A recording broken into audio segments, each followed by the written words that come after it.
be kind of nuts and bolts. I want to talk to y'all a few minutes about why you're in the program and what you hope to accomplish from this program.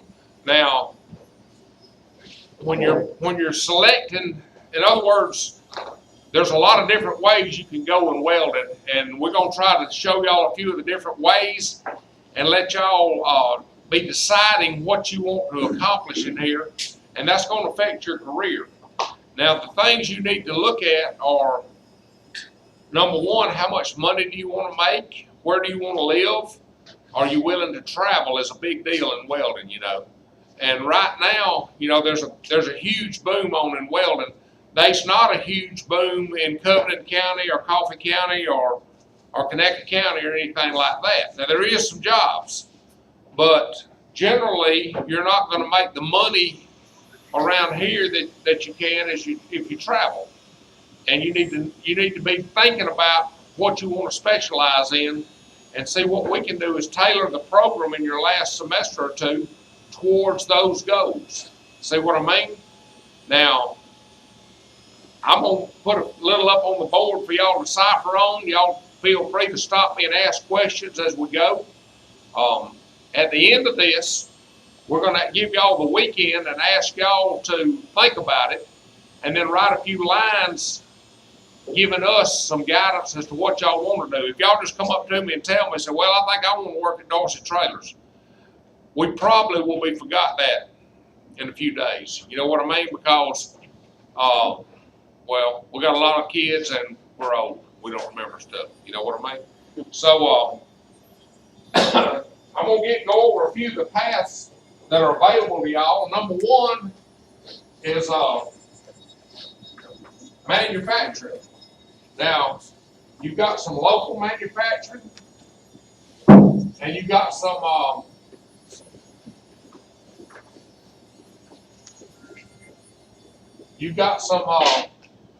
manufacturing in other places. Now, locally, you're going to have like Clark Trailer, Dorsey Trailer, Utility Trailers. You've got SQ Fabrication in Andalusia. Sometimes Custom Collars out here, right here in Opp, hire some people. Chances worked for them before. Manufacturing works good for people that don't want to travel, that want to stay, come home and sleep in your bed every night. There's a lot to be said for that. The drawback to it is usually these jobs don't pay as much as the traveling jobs. Okay? I mean, it's just a trade-off. You get to stay where you was raised. I mean, you know, if you can fit your bills to what you can make, it's fine. There ain't nothing wrong with it. It's a good, honest living, you know, and you're going to make more than you would at Burger King or, you know, working for the city or, well, maybe for a while anyway. But what we, you know, you need to do the research on this and decide what you want to do. And somebody that was in manufacturing, we would probably, like in the final semesters, we'd be working y'all harder on your MIG and flux core and fitting and measurements and blueprints and stuff like that. See what I mean? Because you're going to have a lot of that in it usually. You're generally, I think the lowest paying ones around here is that,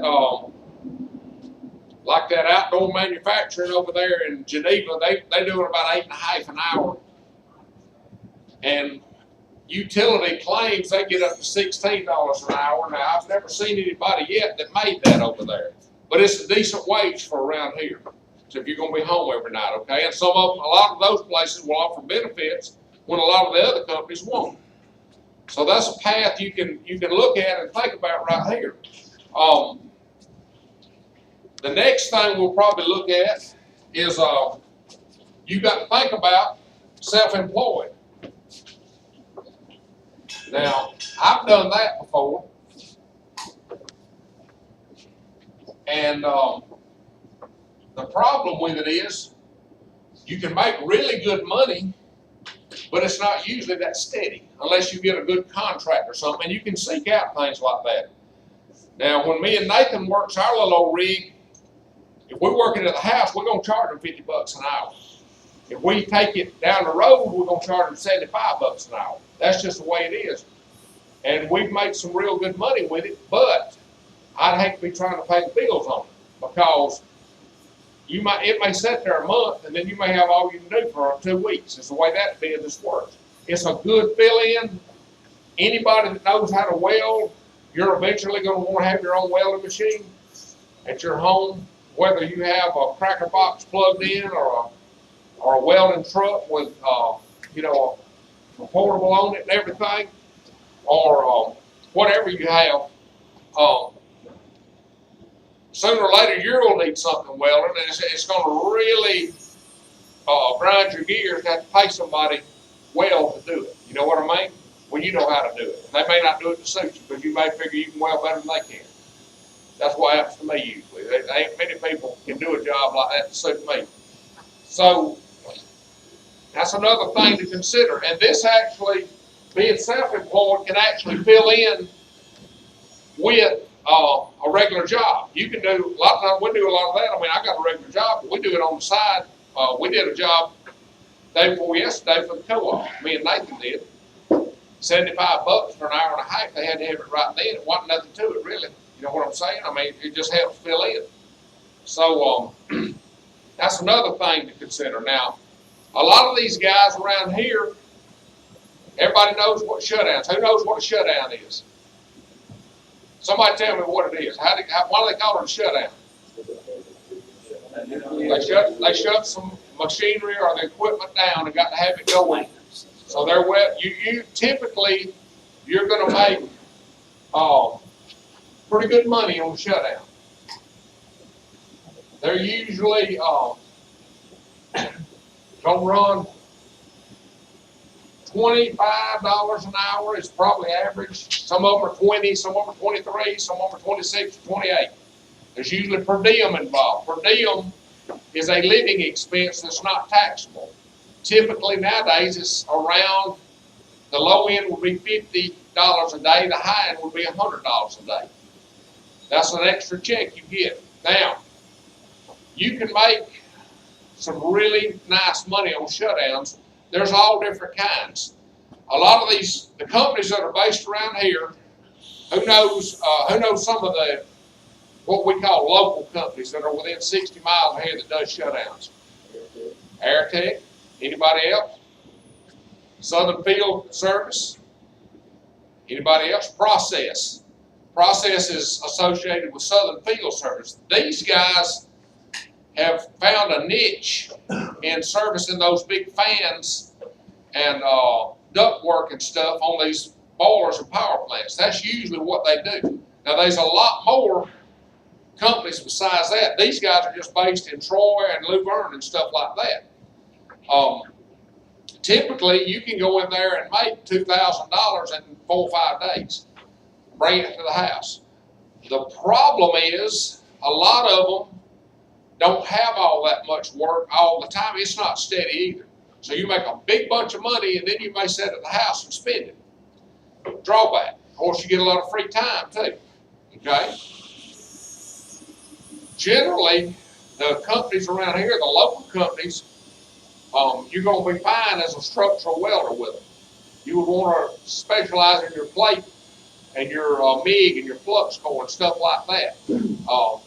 You're going to be in a lot of bad positions. It's going to be pretty dirty, but you can make some big money.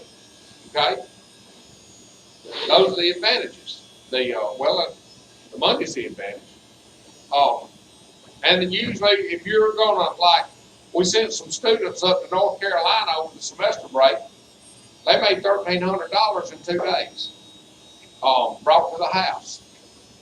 It was hot, it was dirty. They had to go up there with very little rest and work real hard, got real hot, but they made some good money. That's kind of how that business goes, okay? There are some companies like KB&R, National Boilers, that get into what's called pressure parts. Pressure parts is anything that's under pressure, typically under heat also. And that would be like coated vessels, pipe, boiler tubes, anything of that nature. The shutdowns on those jobs generally last from 3 weeks to 6 months. And you're going to be working your tail off. You would be, 60 to 84 hours a week. Now you're going to make some money. You're going to be tired at the end of it. Y'all young and strong. An old man like me couldn't do it. Not for long anyhow. I'd have to lay out and get me a nap. You know what I mean? But y'all can do it. That's a good way to go.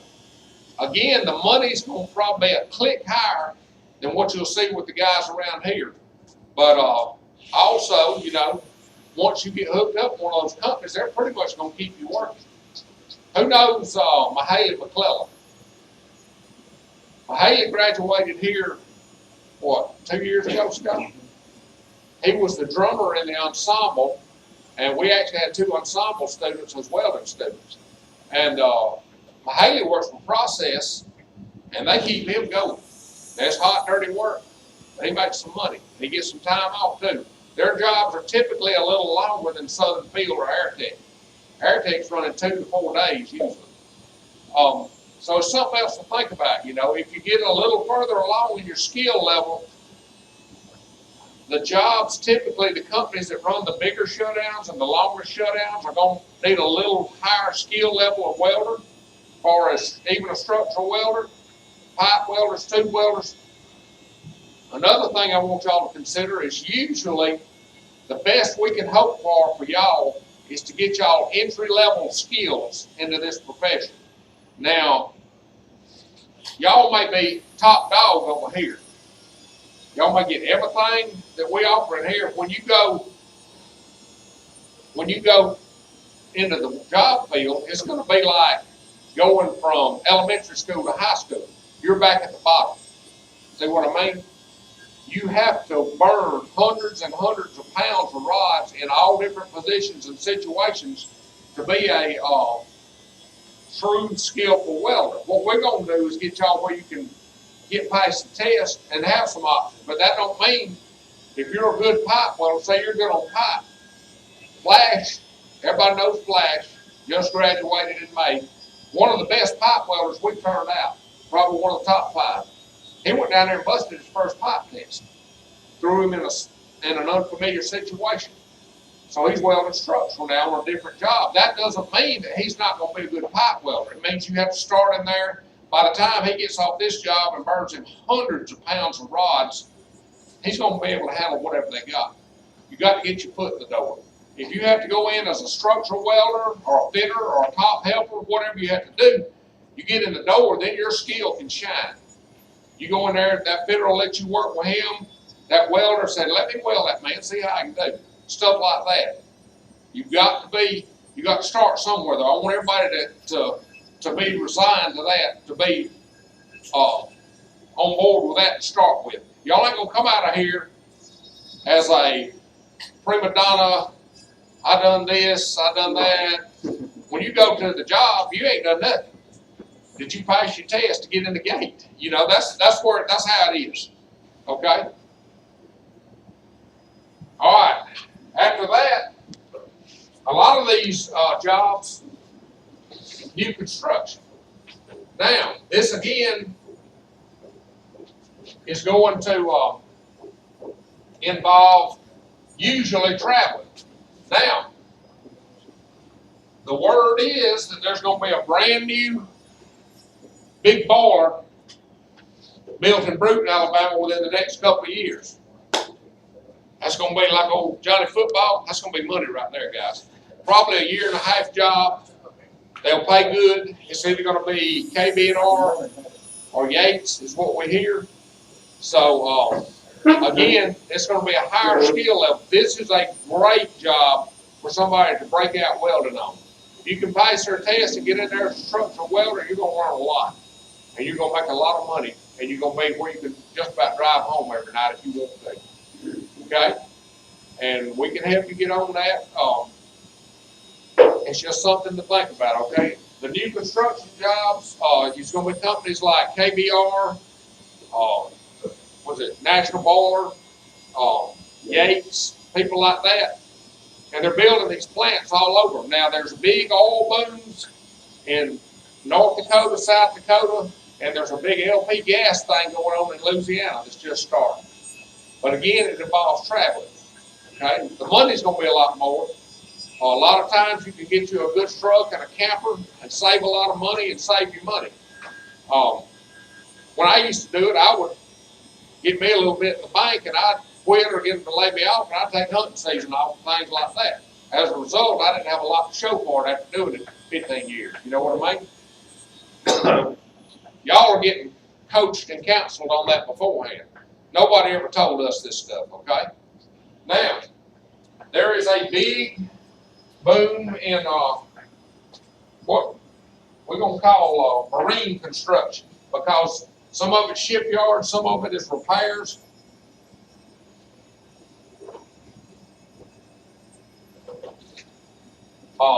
It's mostly on the Gulf Coast. The Gulf Coast is facing a huge boom right now in jobs.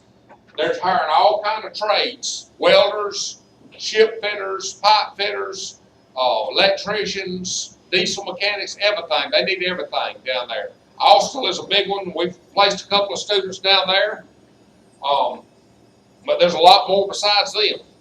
If you need to, if you think that's going to be like a regular job. You're going to go to work every day. You're going to have to live in Mobile or Pascagoula or somewhere like that, but you're going to come home every night to your house, but you're going to pretty much have to live there.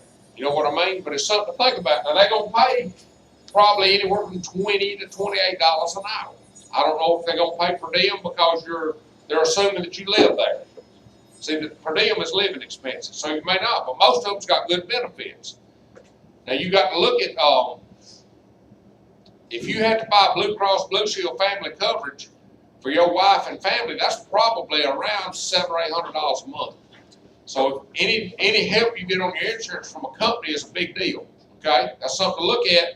Jobs like this are more likely to do that, okay? To help you with your insurance and benefit package, vacation, holidays, stuff like that. Construction is not. Shutdowns are not. Self-employed is not, okay?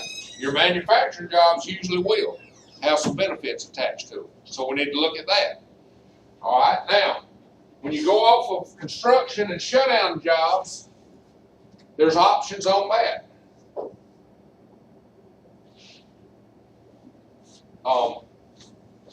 Ian Cooper right here has already joined Local 52 Pipe Trades Union out of Montgomery. Okay. They're actually hiring out of the local in Tuscaloosa also. They're actually recruiting, so there's different ways to go. You can go union or non-union. The union, the advantages are they've got great retirement and benefits. Some of the non-union companies are now starting to offer that with their hands that keep them, but it's not. It's by the company then. It's not by the union. It's an organization that has all those benefits for you. See what I mean? So it's different. They usually average, what's the scale, Ian? $28 an hour plus $10 of benefits? Journeyman scale as of right now is $28.50. Apprenticeship scale is $15.50. Now what happens is you can go in, they told us they'll hire just about anybody that comes out of our program and give you credit for 2 years of apprenticeship. You're still going to have to pass their welding tests and stuff like that, but then you're going to be in school and you're going to learn the fitting part of it and everything else. And after you've been there a certain amount of time, you start getting the benefits. So that's another option to look at, okay? Now, this manufacturing, I forgot to mention, we talked about the local manufacturing. There's some big places, if you want to move, that their manufacturing jobs are up there. Places like Caterpillar and John Deere and things like that, these big plants. Oh, yeah. Yeah, they need welders, and they pay their welders very well and have good benefits with them. Again, you got to move. We just kind of discussed and touched on what we've got around here. There's all different options. As you get further along, you may want to go into inspection. And what you have to have, if you go with the AWS, which is American Welding Society, everybody knows what that is. Their CWI program, Certified Welding Inspectors, you have to have 5 years experience, you have to be recommended by your employer, and then you have to take a course to prepare you for a 600 question test. It's pretty exhausting, but the thing is, then you're qualified and certified by the AWS that you can inspect wells, and that opens up a whole different field. You can go into maybe quality control. Maybe that is ensuring that all the wells on a project are done properly and conform to the code that job calls for. Or you may be the guy that tests the welders, or you may work in an office just looking over the documents and make sure the people in the field have done it. Again, the bucks are going up. I had a guy called me last year, and he said, do you know any CWIs that are not working? I said, not really. And he said, well, I've got some inspection work. I've got about 3 months of it down here in Mobile. I've got a ship I've got to do. He said, I'll pay a CWI $500 a day and $125 a day per deal. So I need some help. And that, that's pretty good money. Think about it, I thought about it. I thought about it. But, yes, I did. And I even thought about maybe trying to go around and get a few weekends with him, you know what I mean? But, there's the opportunities are endless. Then you can get into like, pipeline. Cross-country pipeline now. These guys, you see the guys that ride around with the little short 1-ton trucks with a big diesel welding machine in the back, and they got all their junk thrown on it. They got bottles, they got jack stands, lead, all that rolled on there. Those guys are making, if they work for Bone, they're making $54 an hour right now. And they're getting usually overtime. If they're working for Union, that's $7.98 local out of Tulsa, which is the only pipeline, all the pipeline union work in the country is done through $7.98. They're making $85 an hour. Usually, you can't hire on with them as a welder. You can't just make the test. It's downhill, 60-10 test, but you can hire on as a helper in the 20s and learn the trade, so you already know how to weld when you get out of here. You can get on one of those companies as a helper and learn the trade and save up and get you a welding rig and work with the guys that are doing it. You learn how to make their test. They actually do a branch test. It's like a saddle, which is like a pipe on a pipe. So here's the pipe. You got a piece of pipe, then you got to cut and fit another pipe that comes on it like that and make that weld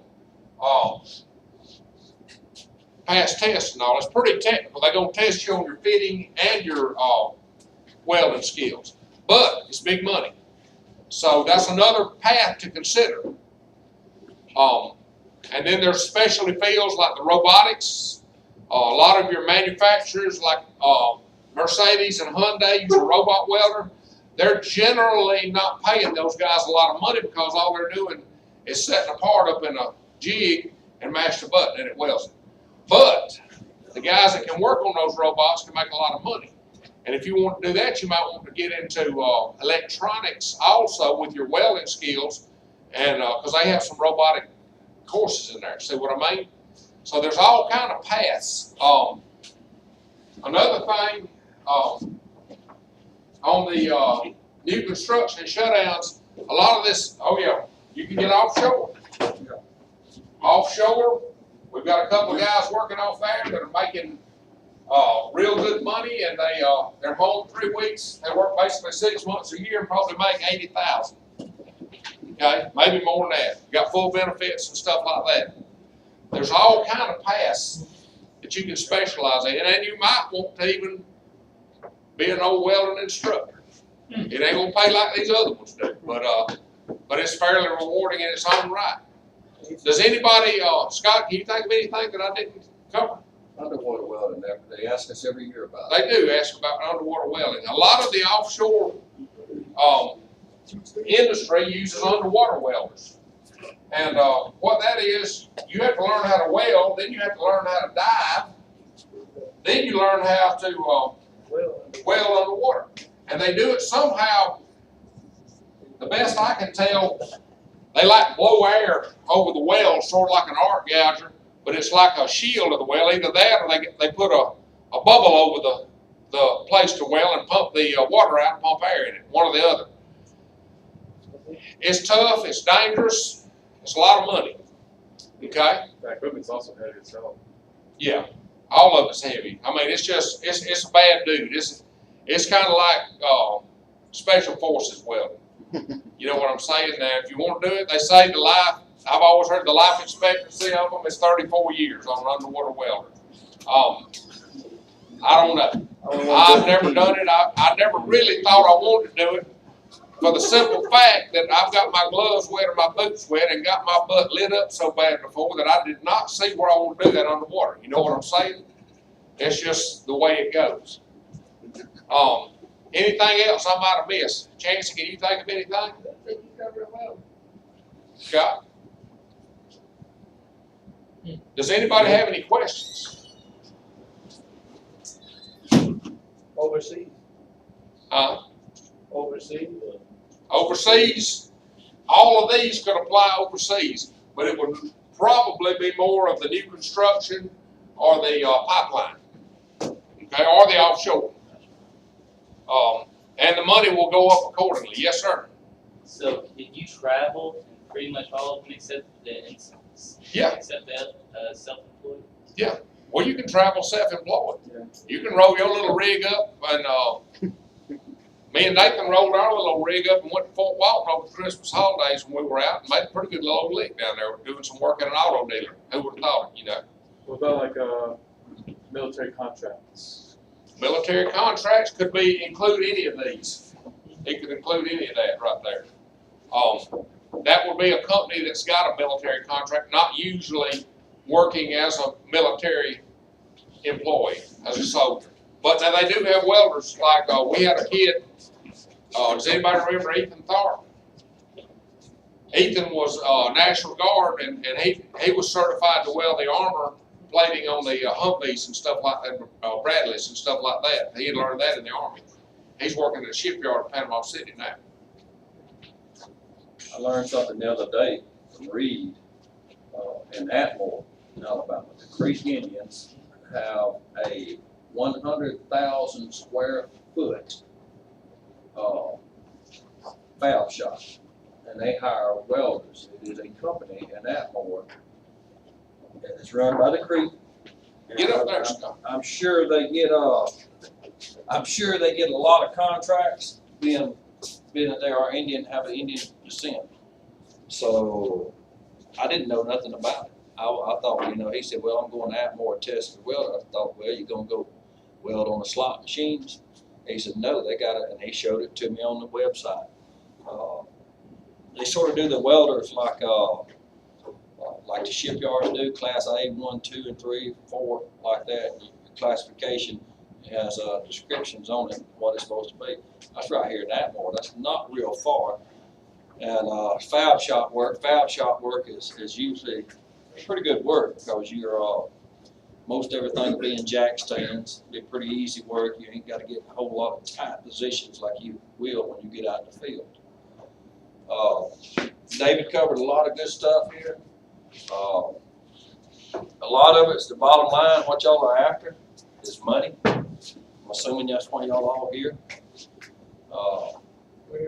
You don't have to be the brightest welder, but you do have to know certain things. If you're struggling reading a ruler, you need to start practicing. Okay, very important. If you see somebody, be like, I don't even know how to explain it. It'd be embarrassing to you. You can't read a ruler. So if you're struggling with it now, you need to start working on it. Find your website, go to it. 108, 109, we're going to start touching on that some. 110 touches on it heavily. Out of all the things up here, I'm like Dave. Shutdowns with my gig. I had some steady jobs. They were pretty sweet, made a lot of money, but I really like the shutdowns. The unemployment, one thing he didn't mention is when you get laid off, if you work, let's say you go to, pick a state, Texas. You go to Texas, you work 5 months out there in Texas, okay? You get laid off. laid off, or ROF, which stands for reduction of force. It means they don't need you more, they're gonna lay you off. You come back to Alabama, you go to the unemployment office, you sign up for unemployment. Anybody know what unemployment is? What do you think that would mean? Where you You sit draw around a check and for get free. You draw your check, you draw your unemployment check. Now, there's a limit on how long you can draw it, but with a ROF, it's pretty much automatic that you draw it, you get your first check usually within 2 weeks. Now, Texas unemployment is probably, I'm gonna guess about $380, $390 a week that you're gonna draw while you're sitting around the house. Gas money for your fishing. Gas money for your fishing trip and your hunting trip. you. Certain states are a lot more. The last unemployment check I drew was $120 a week. That was sweet to me. That's when gas was 80 cents a gallon. I drew 280 out of Louisiana Never for seen about gas 3 or 4 $0.80 months, and that was big money back then. That was in like So that's something to look at on shutdowns. It's not like when you get off one, the money just stops. You do get, if you work a certain amount of time. Now, it's not just like you go work 2 days, you can't draw off of South Carolina, you know, or something like that. You had to work a certain amount of time, and I'm unsure of how much time that is. Does everybody understand what we was talking about there, what we have discussed with you? Yes, sir. Okay, this is what I want. I want you to go home this weekend, and I want you to write me a paper. And that paper is gonna be what you expect out of the program, what, you know, what you wanna do might not be on the board here, okay? What you're looking to do might not be on the board here. You might have something else in mind that you don't wanna say nothing about right now in front of everybody, put it on that paper. We need that to, everybody's not gonna make a pipe welder, okay? Everybody know that? Some people work as hard as they can and will never get it. It's just, I don't know why, it's just the way the world is. That does not mean you're unemployable. That does not mean you're not gonna make somebody a good hand, okay? and make good money. And make good money. But in the last 2 semesters, after the first 2 semesters, we watch how y'all progress here. Then we need to decide, we need to sort of guide you the way that we think you're gonna go, okay? Not that I give up on being the elite welder, but it's, I need to get a job when I get out of here. I got 2 semesters left. That's the way we're gonna look at it. And, you know, as you weld and as you burn, you know, 2 years down the road, I welded structural for from 80 to 80, almost 83, somewhere in that area.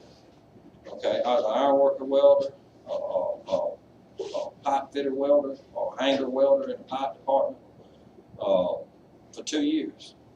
Man, I learned so much stuff there, it was unbelievable on how to weld. I learned pipe off of watching a pipe welder. And man, can I do that? You know, I'd go over there and I'd weld a little bit for him on non-pressure line, you know, water line or something like that. He'd let me weld, I'd weld it for him. That's how I learned. And I asked so many questions, man, and welders didn't like me. I said, why you do that? Why you do it like that? You know, when they was welding, I had the hood on watching. That's how I learned how to weld pipe. And once I got on pipe, then I really learned how to weld pipe. Because there's just so much of it that you do. And like Dave, I wish I'd have saved more money than I did. The advantages of some of these, if you do not go with the permanent job, we're gonna call it a permanent job, place you're gonna move to or live, is retirement and insurance.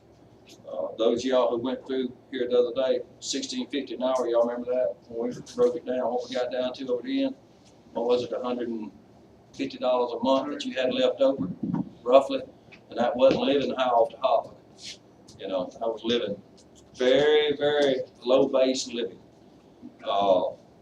So you can see, you know, you're gonna need to make a little more than $16.50 an hour on a 40-hour week. Most of your regular jobs is gonna be 40 hours a week. He touched on the union. If I'd stayed in the union, I got in the union in '80. Bad time, no work, nowhere. If I'd have been in the union, if I'd stayed in the union and worked as I worked in non-union craft, and was still in it today, by the time I'm 62, I'd have well over $1 million in retirement, put up in retirement, from 21 to 62, 63. It'd be like his old brothers. If you'd work, I mean, now you can't do that sitting at the house.